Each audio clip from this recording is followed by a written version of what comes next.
रात के दल छे यहाँ। नमस्कार। छत पे है।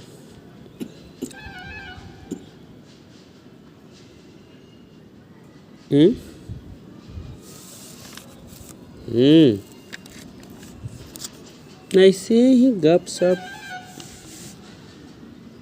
अच्छा, ये नंबर कौन दे दिया? ये नंबर पे बार बार कॉल करना छत पे।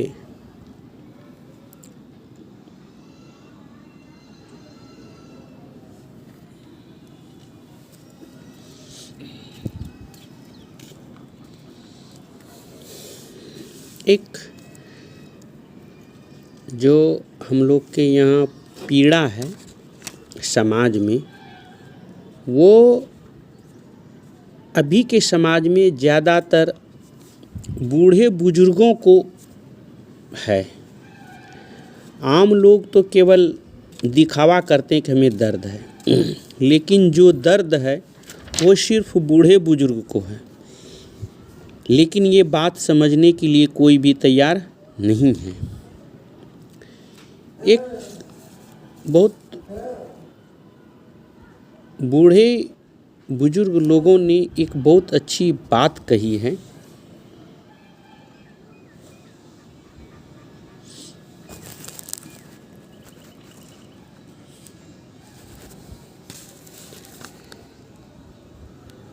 और बात ये कही है जो कि हर किसी के हृदय को थोड़ा देर के लिए झकझोर के रख देता है कि बुजुर्ग व्यक्ति जब अपनी दास्तां, अपनी व्याख्या आम लोगों के पास नहीं कर पाता है, तब वे कुछ बातें अपने बगल के जो दीवार होते हैं उससे बात कर लेते हैं। और वो कहते हैं, घाव गहरा था। एक बुजुर्ग की आप बीती कहानी है, अपनी लिखी हुई कहानी है, और अपने परिस्थितियों से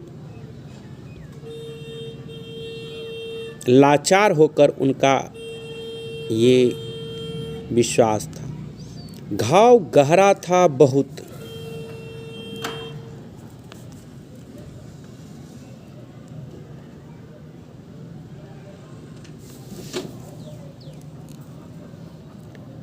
घाव गहरा था बहुत, पर दिखता न था। घाव गहरा था बहुत, पर दिखता ना था। दिल भी बहुत दुखता था, दिल भी बहुत दुखता था, पर कोई समझता ना था। बाद में सब कहते तो हैं कि मुझसे कह सकता था। बाद में सब कहते तो हैं कि मुझे से कह सकता था, पर जब जब कहना चाहा कोई सुनता न था। ये है बुजुर्ग की अपनी दास्तां।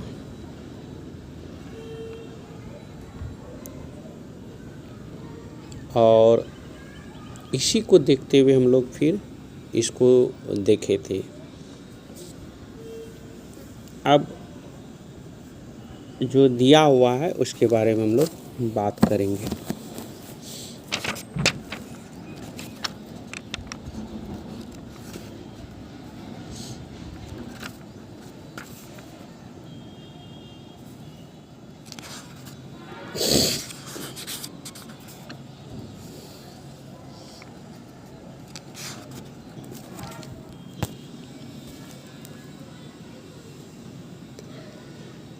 हम इसमें देखेंगे भारतीय नागरिक सुरक्षा संहिता 2023 की धारा 337। भारतीय नागरिक सुरक्षा संहिता 2023 की धारा 337 ठीक उसी प्रकार की व्यवस्था भारतीय नागरिक सुरक्षा संहिता 2023 की धारा 337 में की गई है। इसके अनुसार जिस व्यक्ति का किसी अपराध के लिए सक्षम अधिकारिता वाले न्यायालय द्वारा एक बार विचारण किया जा चुका है और जो ऐसे अपराध के लिए दोष सिद्ध या दोष मुक्त किया जा चुका है, वह पुनः जब तक ऐसी दोष सिद्धि या दोष मुक्ति प्रवृत्त रहती है तब तक न तो उसी अपराध के लिए विचारण का भागी होगा और न उन्हीं तथ्यों पर किसी ऐसे अन्य अपराध के लिए विचारण का भागी होगा जिसके लिए उसके विरुद्ध लगाए गए आरोप से भिन्न आरोप धारा 244 की उपधारा 1 के अधीन लगाया जा सकता था या जिसके लिए वह उसकी उपधारा 2 के अधीन दोष सिद्ध किया जा सकता था। स्टेट ऑफ झारखंड बनाम लालू प्रसाद यादव के मामले में उच्चतम न्यायालय द्वारा यह कहा गया है कि दोहरे खतरे से सुरक्षा के सिद्धांत का मुख्य उद्देश्य उत्तरावर्ती आपराधिक कार्रवाइयों से होने वाली परेशानियों से व्यक्ति की सुरक्षा करना है। अब इसमें एक दिया है विचारण के अवसर की स्वतंत्रता का अधिकार।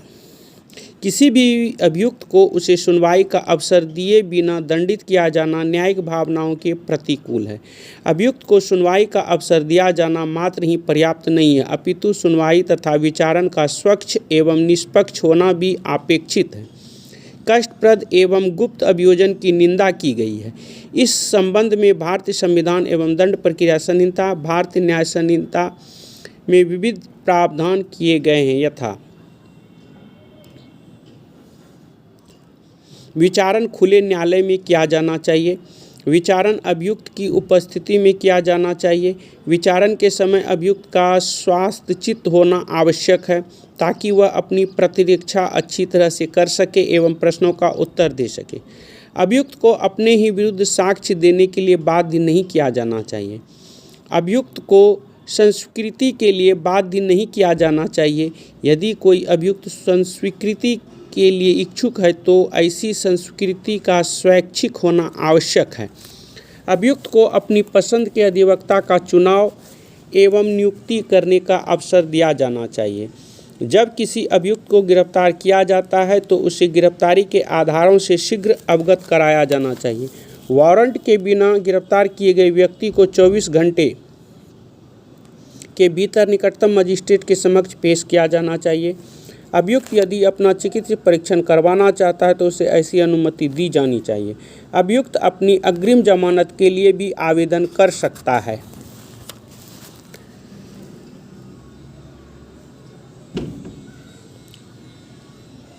यहाँ यह उल्लेखनीय है कि अभियुक्त को केवल विचारण के अवसर की स्वतंत्रता का अधिकार ही नहीं है, अपितु त्वरित विचारण का अधिकार भी प्राप्त है। उचित एवं त्वरित विचारण न्याय प्रशासन की एक अहम आवश्यकता है।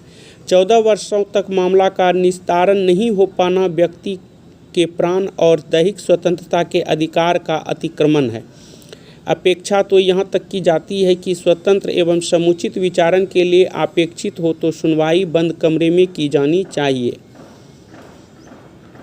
विजय जायसवाल बनाम स्टेट ऑफ मध्य प्रदेश के मामले में मध्य प्रदेश उच्च न्यायालय द्वारा सुनवाई के अधिकार को प्राकृतिक न्याय का एक अहम सिद्धांत माना गया है।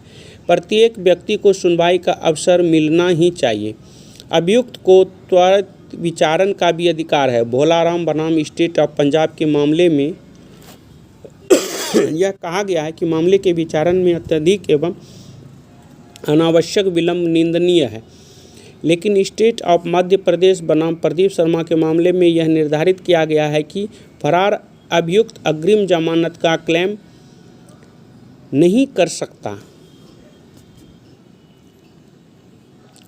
वैधानिक कठोरता से रक्षा का अधिकार विधि का एक स्वर्णिम नियम है, अर्थात किसी व्यक्ति को तब तक दंड न दिया जाए जब तक कि कोई संविदा इसके लिए दंड का निर्धारण न करे। इसको हम इस तरह भी प्रस्तुत कर सकते हैं कि किसी का व्यवहार तब तक अपराध की कोटि में नहीं आता जब तक उसे किसी दंड विधि के अंतर्गत परिभाषित अथवा दंड नहीं कर दिया गया हो। यह है भी ठीक, क्योंकि यदि किसी व्यवस्था नहीं होती तो हर व्यक्ति को अपने हर कृत्य के लिए यह भय बना रहता कि न जाने कब उसे उस कृत्य के लिए दंडित कर दिया जाए। उसके सामने एक अनिश्चित की स्थिति बनी रहती है। अतः इन्हीं सब बातों को ध्यान में रखते हुए हमारे यहाँ विधि में अभियुक्त को कतिपय तत्संबंधी संरक्षण प्रदान किए गए हैं।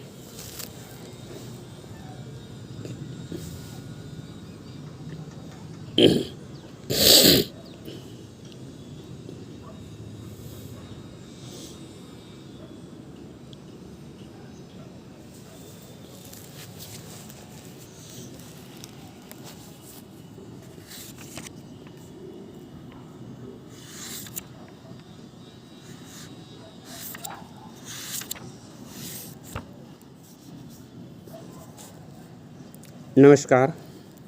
आज हम लोग देखेंगे भारतीय न्याय संहिता 2023 का अधिनियम। कहा गया भारतीय न्याय संहिता 2023 ने भारतीय दंड संहिता 1860 का स्थान लिया है। संहिता का उद्देशिका के अनुसार इसका मुख्य उद्देश्य अपराधों एवं शास्तियों से संबंधित उपबंधों का समेकन करना,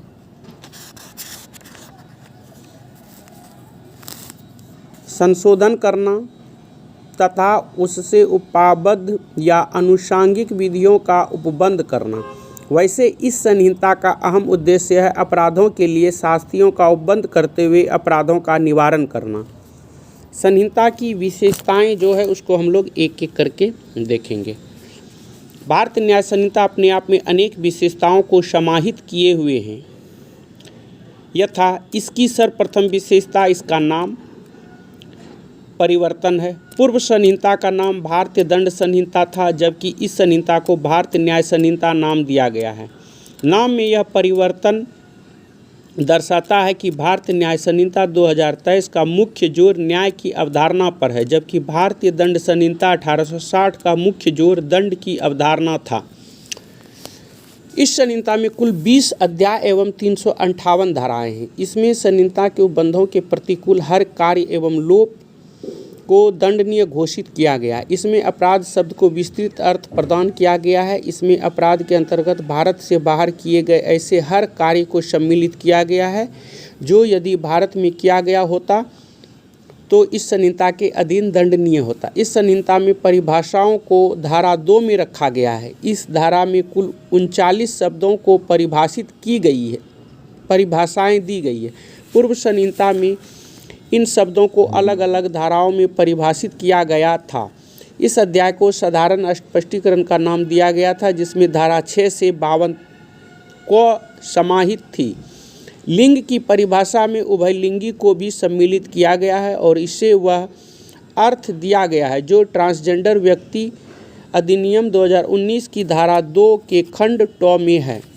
धारा 4 में दंडों के विभिन्न प्रकार बताए गए। इसे खंड च में सामुदायिक सेवा का भी समावेश किया गया है। धारा 5 में मृत्यु दंडादेश को आजीवन कारावास में लघुकृत किए जाने की व्यवस्था की गई है, जिसमें अपराधी की सम्मति को आवश्यक नहीं माना गया है। दंड विधियों की भिन्नों की गणना में आजीवन कारावास को 20 वर्ष के कारावास के तुल्य गिना जाएगा। धारा 6 जहां अपराध केवल जुर्माने से दंडनीय हो और जुर्माना देने में व्यतिक्रम किया जाए, वहां धारा 8 की उपधारा 5 के अनुसार निम्नलिखित अवधि के कारावास का निर्देश दिए जाने की व्यवस्था की गई है। अब इसमें दिया है 5,000 रुपये से अनाधिक जुर्माने की दशा में 2 मास से अनाधिक की अवधि का कारावास, 10,000 रुपये से अनाधिक जुर्माने की दशा में 4 मास से अनाधिक अवधि का कारावास, अन्य दशाओं में 1 वर्ष से अनाधिक की अवधि का कारावास। इस संहिता में निम्नलिखित अपराधों को एक ही अध्याय अर्थात अध्याय 4 के अंतर्गत रखा गया है, जबकि यह अपराध पूर्व संहिता में भिन्न भिन्न अध्यायों के अंतर्गत रखे गए थे। यथा दुष्प्रेरण अध्याय 5, आपराधिक षड्यंत्र अध्याय 5 क एवं प्रयास अथवा प्रयत्न अध्याय 23। संहिता की धारा 69 में प्रवंचनापूर्ण साधनों से किए जाने वाले मैथुन को दंडनीय अपराध घोषित किया गया। प्रवंचनापूर्ण साधनों में निम्नलिखित को सम्मिलित किया गया है: नियोजन या प्रोन्नति, उत्प्रेरणा, पहचान छिपाना अथवा विवाह करने के लिए मिथ्या वचन देना। यहाँ यह उल्लेखनीय है कि पिछले कुछ समय से विवाह का मिथ्या वचन या आश्वासन देकर महिलाओं के साथ मैथुन के मामले न्यायालयों के समक्ष अधिक आने लगे हैं, जिनके बारे में न्यायालयों द्वारा समय समय पर अपना मत अभिव्यक्त किया जाता रहा है। अब इसमें एक केस आता है। केस है स्टेट ऑफ उत्तर प्रदेश बनाम नौशाद का मामला है। इसमें उच्चतम न्यायालय द्वारा यह भी निर्धारित किया गया है कि यदि अभियुक्ति को यह आश्वासन देते हुए उसके साथ लैंगिक कृत्य करता है कि वह उससे विवाह कर लेगा, अभियुक्ति गर्भवती हो जाती है और अभियुक्त विवाह करने से इनकार कर देता है, तो इसे अभियुक्ति की स्वतंत्र सम्मति नहीं माना जाएगा और अभियुक्त दंड का भागी होगा। ऐसा ही एक और मामला अनुराग सोनी बनाम स्टेट ऑफ छत्तीसगढ़ का है। इसमें अभियुक्त ने अभियुक्ति को विवाह का आश्वासन देते हुए उसके साथ कई बार लैंगिक सहवास किया। अभियुक्ति ने विवाह के आश्वासन पर लैंगिक सहवास का विरोध नहीं किया। न्यायालय ने इसे दंडनीय अपराध माना क्योंकि इसमें अभियुक्ति की सम्मति भ्रम व भ्रांति के अधीन थी। अब यह विवादास्पद स्थिति हो गई है कि इस संहिता की एक महत्वपूर्ण विशेषता है। इस संहिता में बलात्संग के अपराध से पीड़ित व्यक्ति की पहचान प्रकट करने को दंडनीय अपराध घोषित किया गया है। पहचान प्रकटन में मुद्रण एवं प्रकाशन दोनों सम्मिलित है। इस संहिता में अप्राकृतिक अपराध को स्थान नहीं दिया गया। यहाँ यह उल्लेखनीय है कि अप्राकृतिक अपराध से संबंधित धारा 377 को नवतेज सिंह जोहर बनाम यूनियन ऑफ इंडिया के मामले में उच्चतम न्यायालय द्वारा अवैध एवं असंवैधानिक घोषित कर दिया गया। इस संहिता में जार कर्म को भी स्थान नहीं दिया गया है। यहाँ यह उल्लेखनीय है कि जार कर्म से संबंधित भारतीय दंड संहिता की धारा 497 को जोसेफ शाइन बनाम यूनियन ऑफ इंडिया के मामले में उच्चतम न्यायालय द्वारा अवैध एवं असंवैधानिक घोषित कर दिया गया है।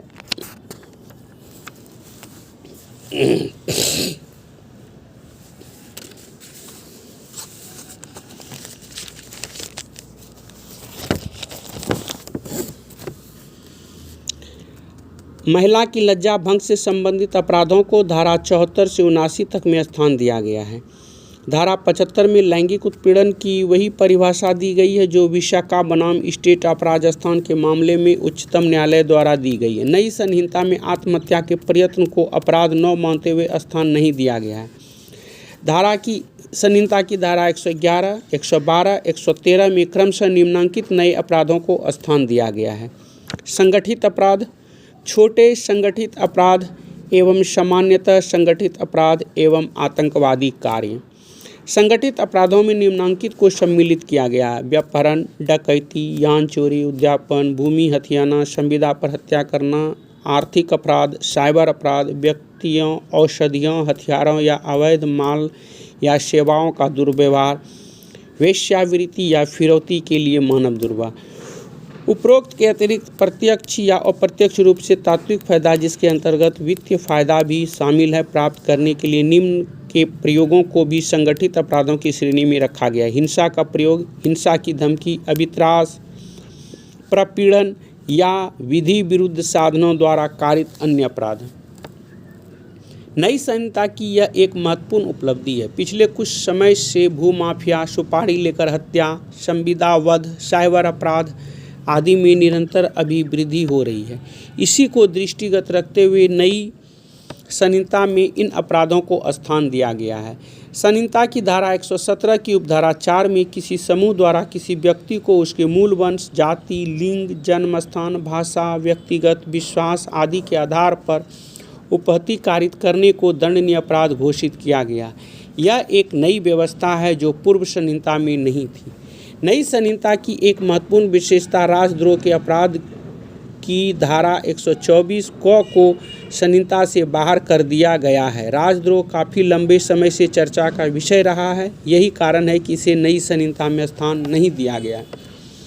नई संहिता की धारा 152 में भारत की संप्रभुता, एकता एवं अखंडता को खतरे में डालने वाले कृत्यों को दंडनीय अपराध घोषित किया गया है। संहिता की धारा 304 में झपटमारी के अपराध के बारे में उपबंध किया गया है।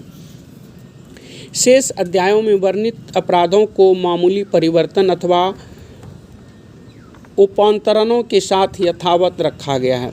कुल मिलाकर नई भारतीय न्याय संहिता पूर्णतः नए परिवेश में हमारे सामने है। सारतः यह कहा जा सकता है कि संहिता को समयानुकूल या यूँ कहें कि देश काल एवं परिस्थितियों के अनुरूप बनाने का हर संभव प्रयास किया गया है। कुल मिलाकर नई संहिता में निम्नांकित नए अपराध जोड़े गए हैं: संगठित अपराध, छोटे संगठित अपराध, आतंकवादी कृत्य, भारत की संप्रभु एकता एवं अखंडता को संकटापन्न करने वाला अपराध और झपटमारी।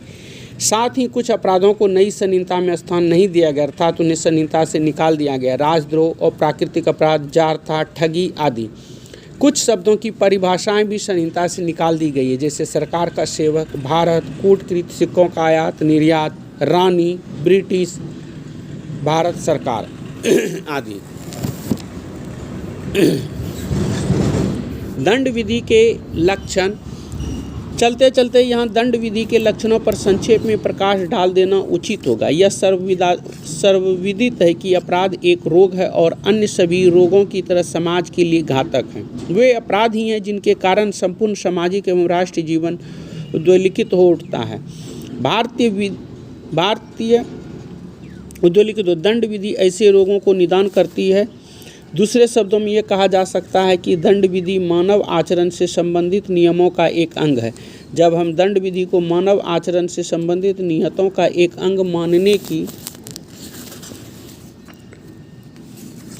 बात करते हैं तो हमारे मन में यह जिज्ञासा उत्पन्न होना स्वाभाविक है कि दंड विधि के वे कौन से लक्षण हैं जो उसे अन्य नियमों से भिन्न करते हैं। संक्षेप में दंड विधि के 4 लक्षण माने गए। राजनीतिकता। राजनीतिकता को दंड विधि का एक आवश्यक लक्षण निरूपित किया गया है। दंड विधि के पीछे किसी राजनीतिक प्राधिकार की प्राख्यान होता है। राज्य द्वारा प्रख्यापित नियमों के अतिलंघन को ही अपराध माना जाता, अन्य को नहीं। फिर नियम भी ऐसे हो जो मानव आचरण से संबंध रखते हो। दूसरा है विशिष्टता। दंड विधि का दूसरा लक्षण है विशिष्टता। विशिष्टता यह लक्षण दंड विधि और सिविल विधि के बीच वैषम्य और विरोध के कारण है। सिविल विधि एक साधारण विधि होती है, जबकि दंड विधि मानव आचरण के किसी भी विशिष्ट कार्य की एक दृढ़ परिभाषा देती है। इसके अर्थान्वयन में किसी प्रकार का संदिग्धता होने पर न्यायालय द्वारा प्रतिवादी के पक्ष में निर्णय दिया जाता है। एकरूपता अथवा नियमितता दंड विधि का तीसरा प्रमुख लक्षण है। यह इसलिए क्योंकि दंड विधि बिना किसी भेदभाव के प्रत्येक व्यक्ति को समान न्याय प्रदान करने के लिए आबद्ध है। इसमें मनुष्य के बीच भेदभाव नहीं किया जाता है। दंड विधि की प्रक्रिया मनुष्य की सामाजिक स्थिति नहीं होकर उसके आपराधिक व्यवहार पर निर्भर करती है। दंडात्मक शास्ति। दंड विधि का चौथा महत्वपूर्ण लक्षण है दंडात्मक शास्ति, पेनल सेक्शन। इसका मुख्य आशय है विधियों का अतिलंघन करने वाले व्यक्तियों को राज्य द्वारा दंड किया जाना। जहाँ दंड की धमकी नहीं होती वहाँ समाज में अराजकता व्याप्त हो जाती है। विधियों का पालन सुनिश्चित नहीं होता। यह दंड का भय है जो मनुष्य को विधियों के पालन के लिए विवश करता है। उसके बाद हम लोग देखेंगे अपराध का क्या स्वरूप है, उसके बारे में हम लोग बात करेंगे।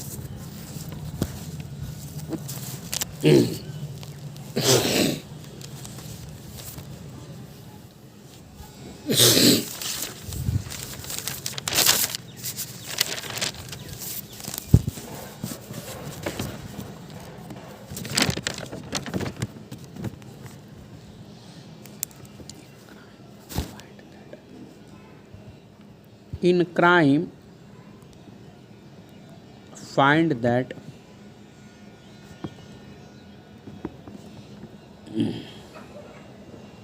the normal marks are that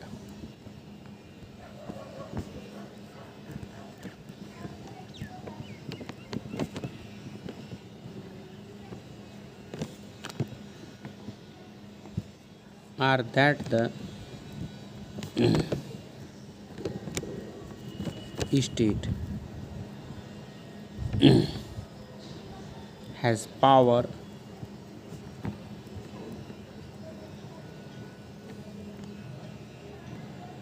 to control the procedure.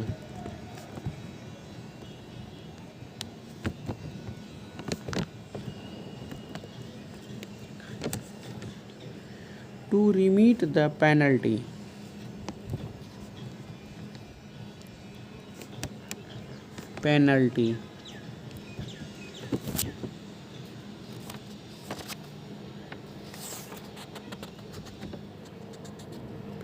Or to inflict punishment.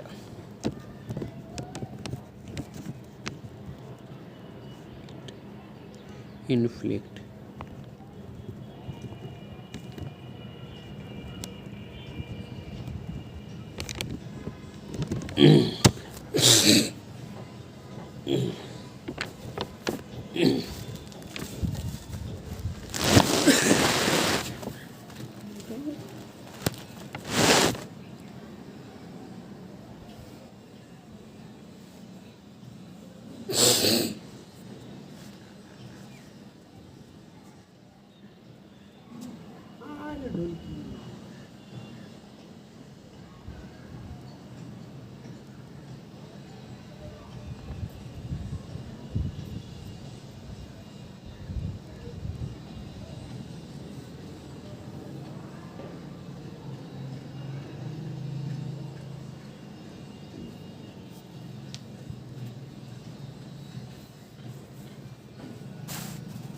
पतली कमरिया बोलो हाय हाय हाय तेरे चिन्ह।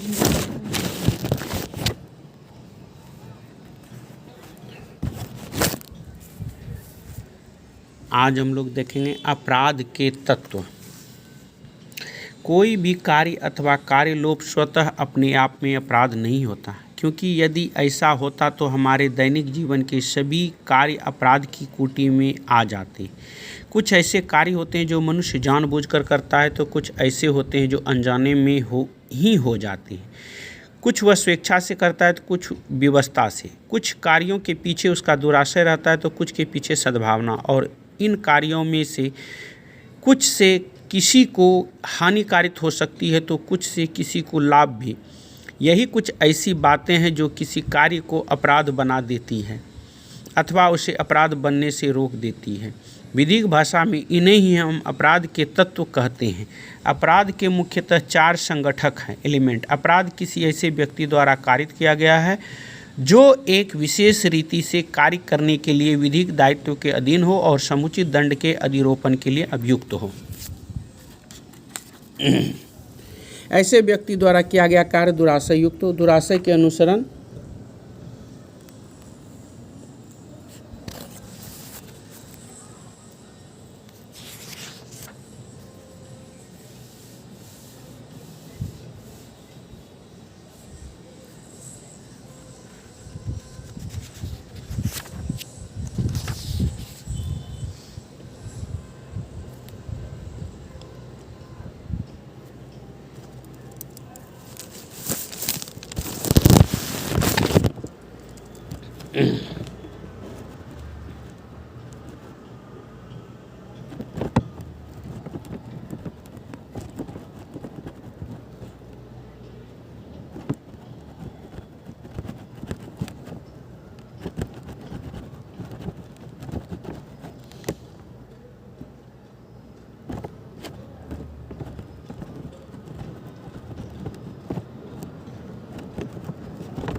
ये चांद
एक होता है ध्येय, एक होता है आशय।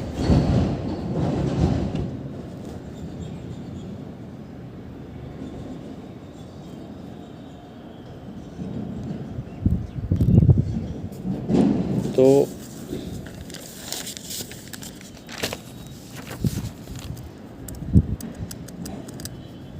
ध्येय, आशय एवं दुराशय। ध्येय, साधारण शब्दों में ध्येय का अर्थ है लक्ष्य अथवा उद्देश्य। प्रायः सभी प्रकार के कार्यों के पीछे कोई न कोई ध्येय अथवा लक्ष्य अवश्य रहता है।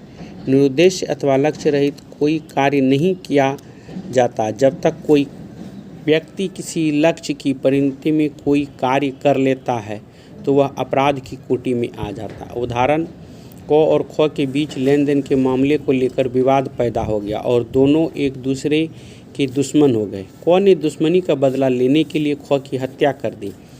यहाँ दुश्मनी का बदला लेना क का ध्येय माना जाएगा। ध्येय नैतिक, अनैतिक, वैधानिक, अवैधानिक, अच्छा बुरा कैसा भी हो सकता है। अतः ध्येय मात्र से ही किसी कार्य को अपराध नहीं मान लिया जाता।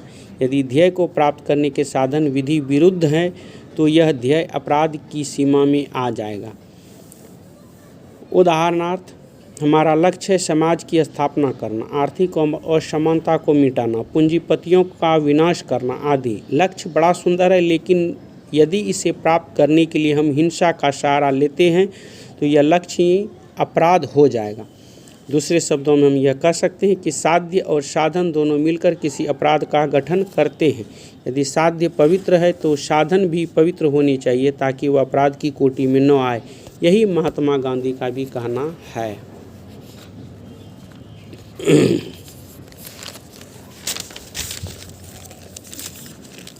ये तो हुआ ध्येय। आशय क्या होता है? आशय ध्येय का अगला कदम है।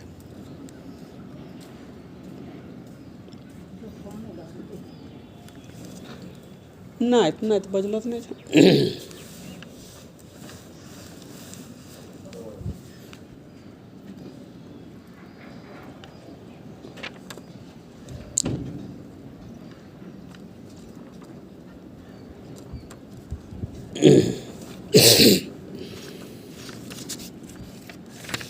आशय ध्येय का अगला कदम है।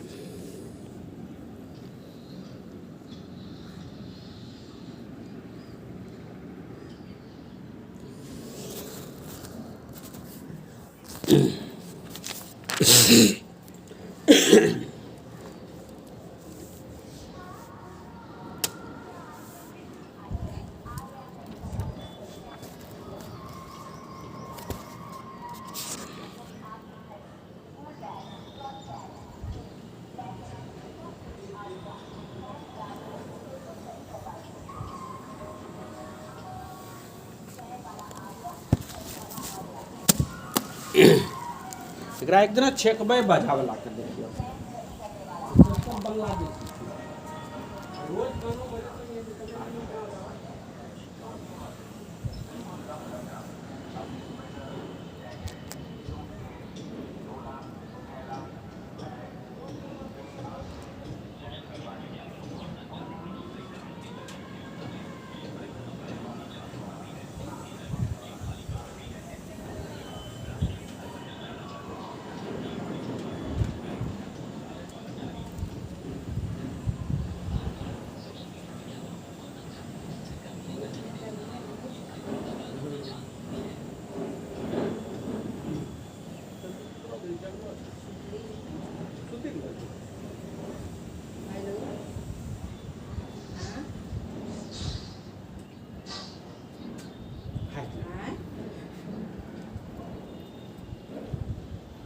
कौन बोल रही हो? क्या अब आपको फोन करेगा तब ये ना कॉल करेंगे तब। ठीक है, काव्या से बात करनी नहीं ना है हमको। नानी नानी से काव्या को बात करनी नहीं ना है, तो हमको फोन लगेगा तब ये बात करेंगे। तो पूछी क्यों ये बात, इसलिए कि बात करने के लिए कि मम्मी सोई है। अच्छा, तुम क्या कर रही हो? टीवी देख रही हो?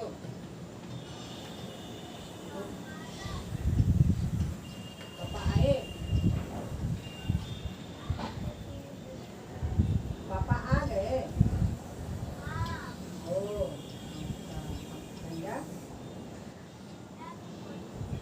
भैया अभी नहीं आया है?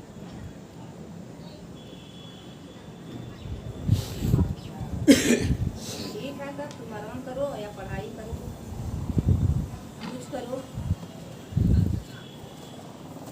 ठीक है, रखो। हाँ हाँ, अपना हो जाएगा।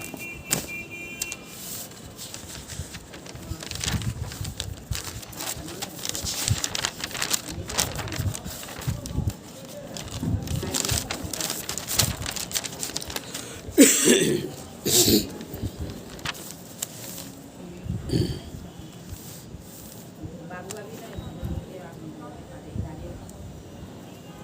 बारे दिन भी रखूँगा।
कुटकुटी एथिक।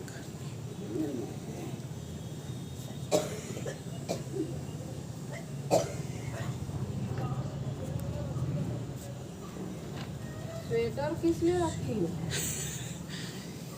गर्मी में लोग खोदे खोदे की चीज़ रखी, देखती नहीं हो अभी खोदे में सब चीज़।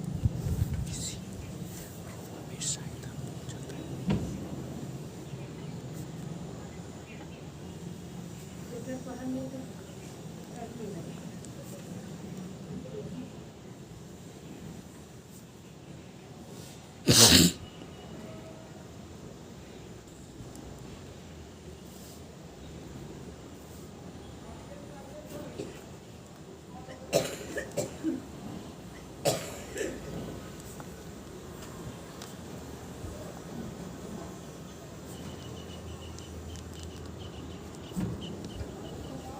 कह देना सोने की तुमको फोन नहीं करेगी, हम सो रहे, मेरे सर में पेट दर्द है।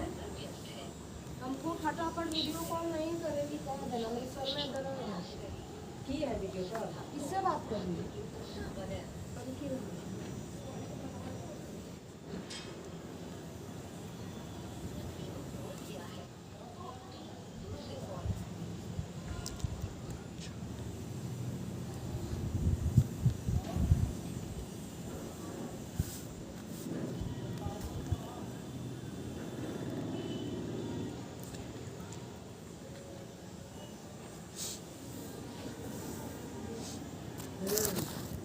Kelas murni cuti kan?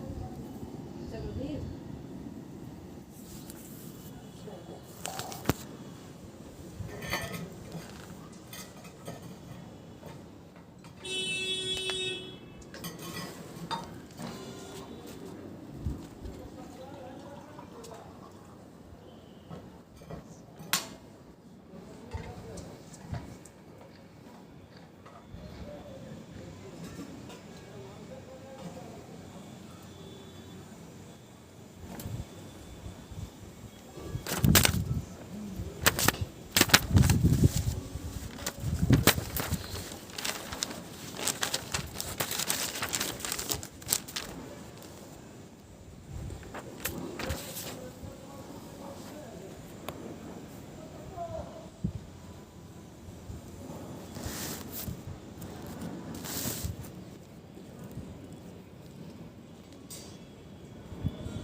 दोहरे खतरे से सुरक्षा का मुख्य उद्देश्य उत्तरवर्ती आपराधिक कार्रवाइयों से होने वाली परेशानियों से व्यक्ति की सुरक्षा करना है। Object of doctrine of double jeopardy is to avoid harassment caused by successive criminal proceedings.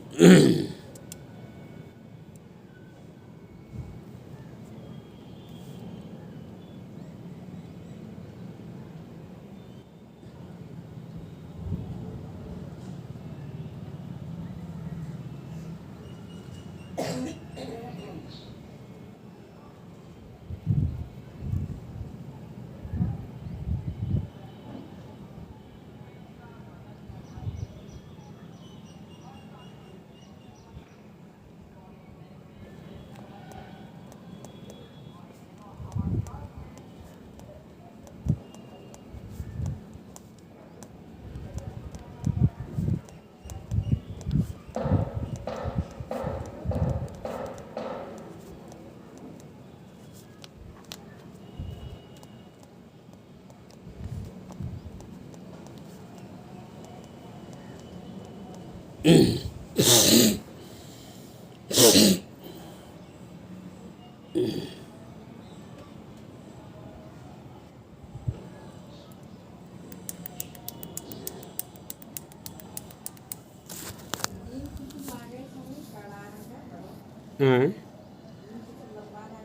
हम्म।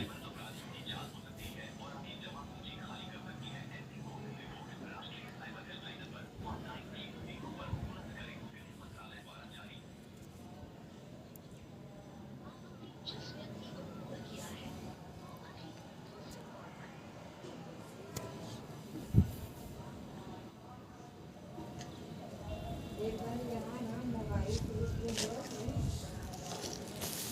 मेरे जंगल से तो बेटी के बिहार वाला था क्या करो?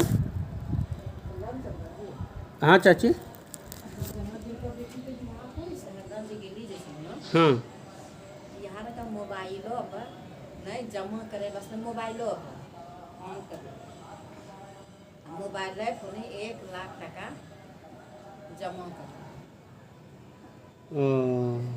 नहीं इतना ही कमीशन इतना कौन लगे तोरा इतना होइसो देखा को नहीं हो जाए तो लगे इतना होइसो लोग। हाँ हाँ कोई स्कीम देके हाँ। यही पकाई लगाना है अपनो कहाँ पैसा गेले पता नहीं और जहाँ छै तऽ चले जाइ छै। एगो आदमी रवि रोकल छै ने अमित के बजरंग किराना स्टोर छै 1,28,000 बैंक का रोकिल छै कि आपका साइबर से पैसा आया है और जो ना पैसा दिल वो सामना जा रहा है कल के ऊपरे से लगा है तो छोड़ाना जरूरी है। बैंकों आजकल बहुत टॉर्चर करे लगले।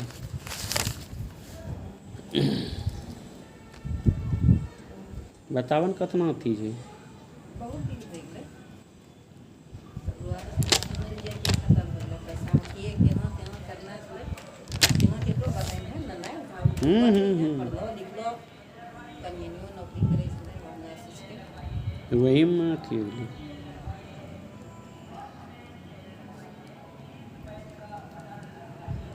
हमरा पता है रोजे खा कमाबो वाला से आदमी कनो नहीं फसे कनो नहीं एक फसलो में जे बीजी में फसले रह गेल छी शहर में सुनै छी कि देतै पैसा हाँ पैसा दै छै शहर में दे देतै जे बीजी तो कहिए खत्म वह तो जे भी देखिए हमें कोई चीज हम नहीं फंसे छी है लल्लन एजेंट बनी ले जे बीजी रेकरिंग करी देल गए 300 टका के वही में अथी होलै और फिर पैसा जमा करी देल के तो हम अब जो ललना करी रहलो छै तो ओकरा में आरो को लेना छले बहुत लोग ले जमा करल के हम तगादा करे लागले तखने अब जे एजेंट बनबो ओकरे तगादा करे छेबे करै। लेकिन यहाँ कि भला आदमी छले तो जंगल के जब ये जिन लुटी दन छे तो एनो अपने आदमी हम आब उनको की डैमेज करबे उनका की केस मुकदमा नहीं है कुछ करी बे बिहार में बहुत लोग छले अपनो आदमी तो लेके कर ले नहीं है खाली लल्लो के कई छुरी दे तो कुछ नहीं करके महंगा के मछली का तो आरो वहाँ छले सचिंदर छले उनको बहनी के लेना छले चल ले पैसा कता दिन तक वो पर्ची तर्ची बहुत कुछ ललनो जमा छले बहुत ठंडा जमा छले होबे करते खनवा रिसीविंग के रहे कर ले कर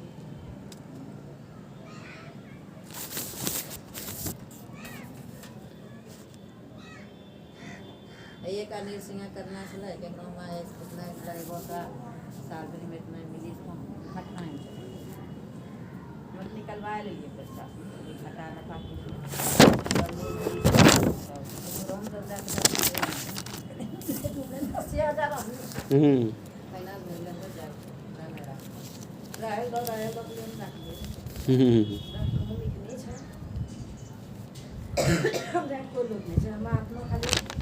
कमेबो जिंदगी जीबो और झूठो नीचे हो कमेना कमेना हो होता ही हो और आप लोग हाथ बेतर बेतर हो तेज के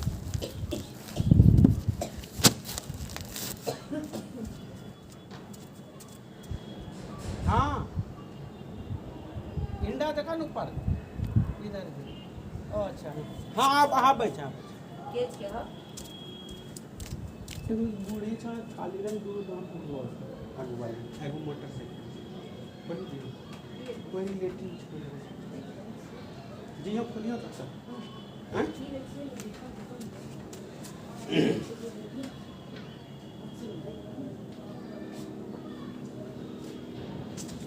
बस में अपना लेट हो गया भाड़ा दार नहीं सुन इसका तो कुछ हल्का ही तो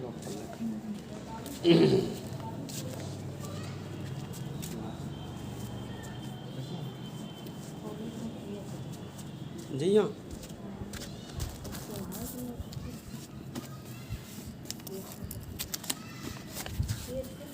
नहीं पता वीडियो शेयर करें अच्छी अच्छी वीडियो बना रहे हैं और काम आने वाले बना रहे हैं हाँ तो इसलिए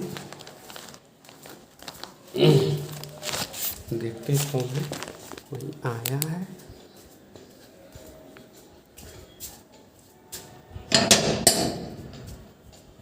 मम्मी और नहीं छी कहाँ गए? घर धान धोरा के रखे। हाँ तो है कोर्ट कचहरी में नहीं अभी बंद छै हाँ बंद था। हाँ आरो सब ठीक ना? हारो सब ठीक कतऽ जेबै? तबीयत खराब छै तो वहाँ भी तबियत खराब है हाँ तेरा? हाँ हाँ, तो भाई यहाँ खाना पीना तो बना लिया। हाँ तब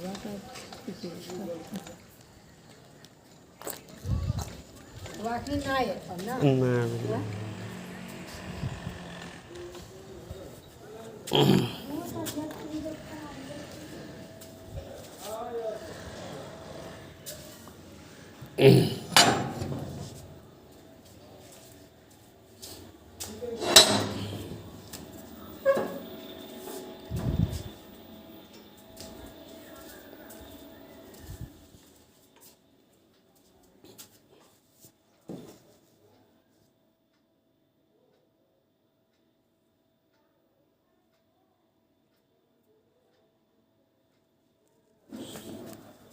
एयरटेल बिजनेस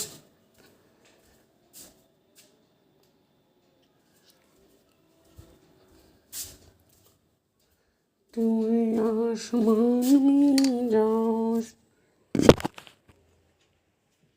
बाय बाय ये रहा किताब इसको पढ़ेंगे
तू है जहान में जाओ से ढूंढ के प्यार करो, कभी मैं तुम्हारा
एक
कालावती बनाम हिमाचल प्रदेश राज्य का भी केस है।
ठंडा ठंडा कूल कूल।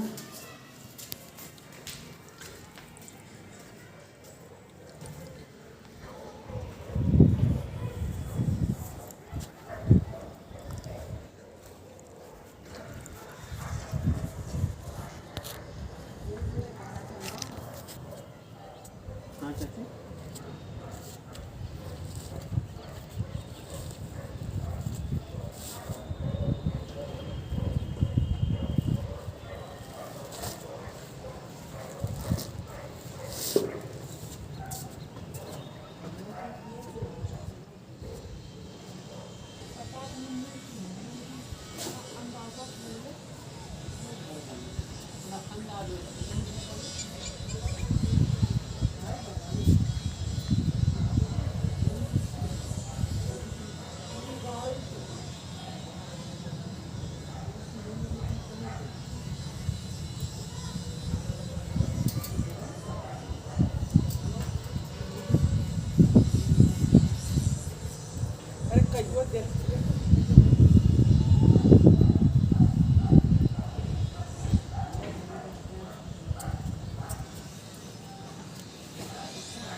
ना ना ना ना, खास करी का वकील सब का तो कभी अलाउ ही नहीं करना चाहिए नया आदमी का।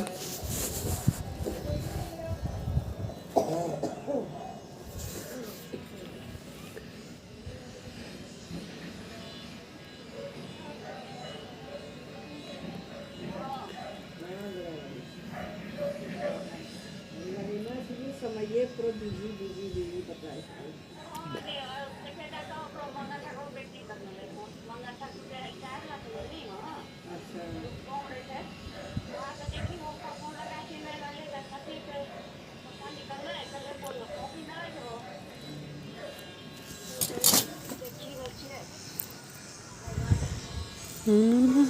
मैंने पा लिया।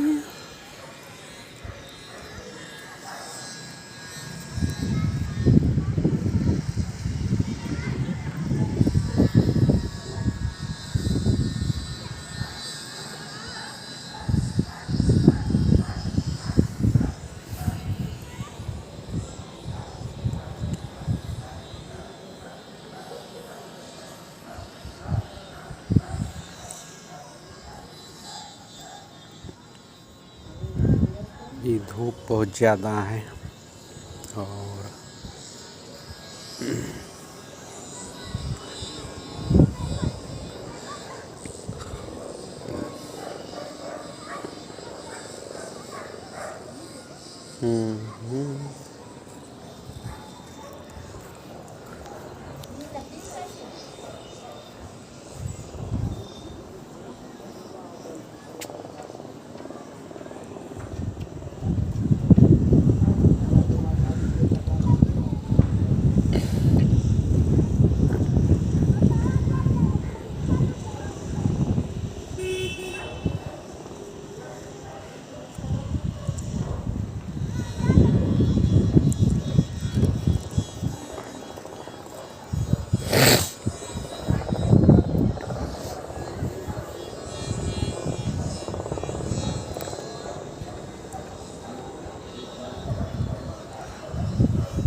टिंकिच टिंकिच टिंकिच टिंकिच।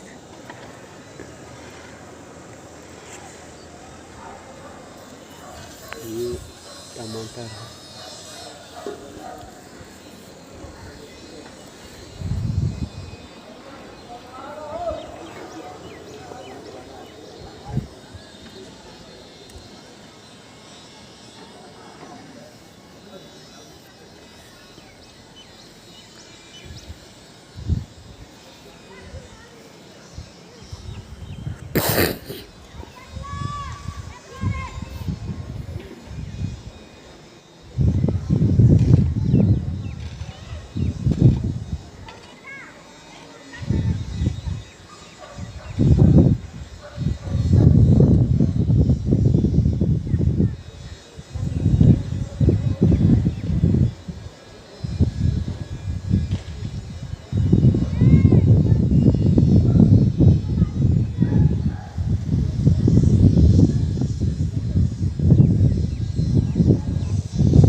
देखो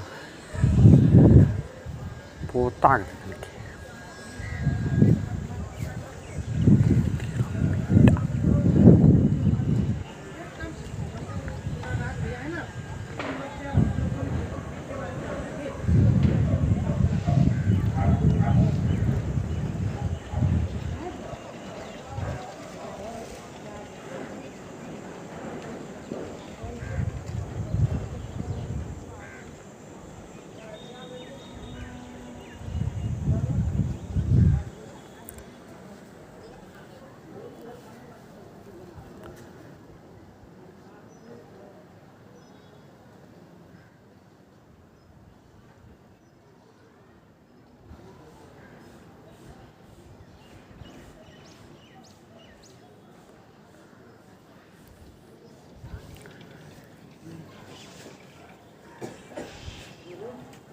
ये बोलिए रोटी बोलिए।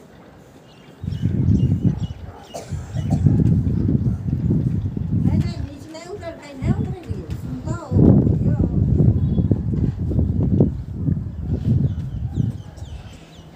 आओ, ये बड़ा सब परेशान चल रहा है।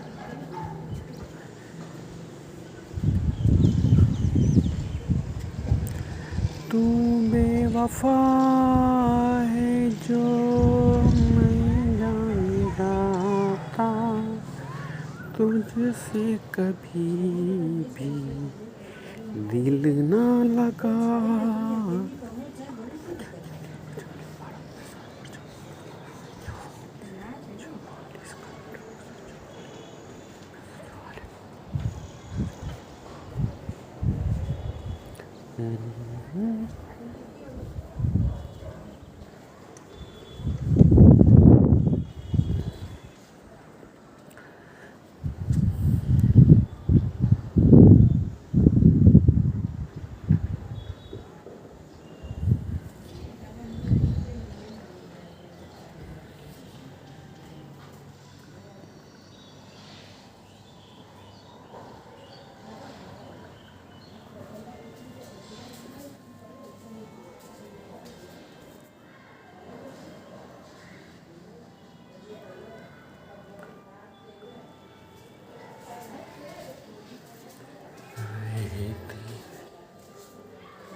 अभियुक्त की निर्देशिता का सिद्धांत के बारे में हम लोग कुछ पढ़ेंगे।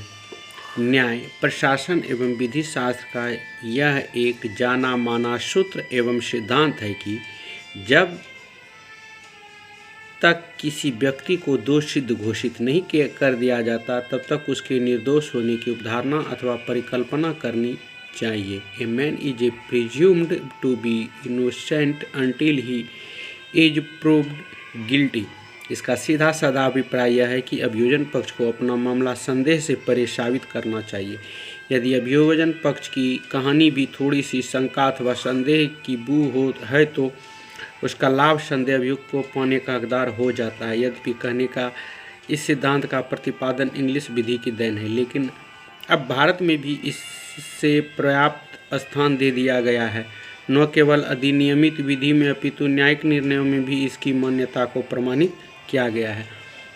इसी में एक केस है प्रभु बनाम एम्पायर का मामला। इस प्रकरण में अभियुक्त को आपराधिकता की कभी अवधारणा नहीं की जानी चाहिए। जब तक उस पर आरोपित साबित नहीं हो जाता तब तक उसे निर्दोष होने की अवधारणा करनी चाहिए। के.एम. नानावती बनाम स्टेट ऑफ महाराष्ट्र का मामला अभियुक्त को निर्देशिता के सिद्धांत की पुष्टि इस प्रकरण में स्पष्ट रूप से की गई है। न्यायमूर्ति सुब्बा राव ने यह भी व्यक्त किया है कि अभियोजन पक्ष को अपना मामला संदेह से परे साबित करना चाहिए। अभियुक्त को भी यह अधिकार है कि वह अपनी निर्दोषता सिद्ध करे। यदि इस सब के बावजूद भी अभियोजन पक्ष के मामले में तनिक भी संदेह प्रतीत होता है तो इसका लाभ अभियुक्त को जाता है। इसमें दिया गया है।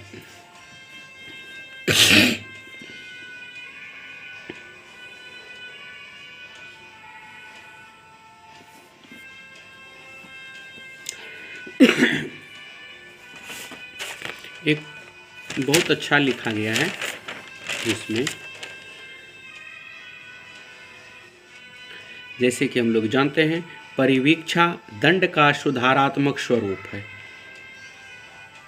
कहता है घाव गहरा था बहुत, घाव गहरा था बहुत पर दिखाता ना था, दिल भी बहुत दुखता था पर कोई समझता ना था।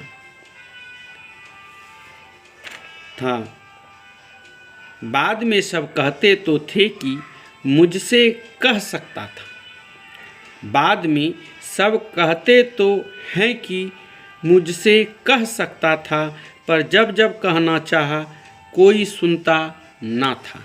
ये एक बुजुर्ग की कहानी है।